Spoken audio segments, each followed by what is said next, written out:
O ngayon, eto naman. Kay Martin naman tayo na...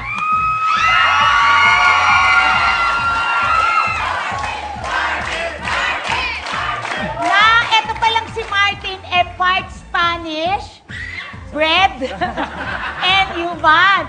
Then, yung pala, doon po niya nakuha yung pagiging contortionist. Ang contortionist, yung mga gawa ganun-ganun yung katawan, chuba-chuba, ganyan. Diba? Ngayon, ipapakita niya sa atin kung paano niya ginagawa yun. Naku, eto ha, kakaiba talaga to. Ito ha, dalawang kamay magkahawak sa likod. Oo. Tapos, dahan-dahan mo siya ilalagay sa harap.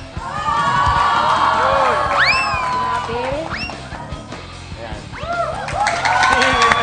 Pangalawa. Kanang kamay, kailangan mawakan itong kanang tenga din, pero wala dito. Okay. Wow.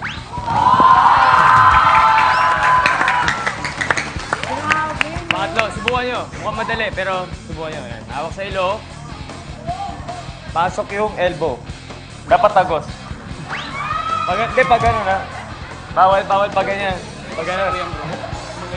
Oo nga eh. Ang galing naman ni Martin! Alam mo, ngayon ko lang nare-realize, kanina nga sinasabi ko kay Aljur, grabe kinugulat niyo ako sa mga talents niyo, ha?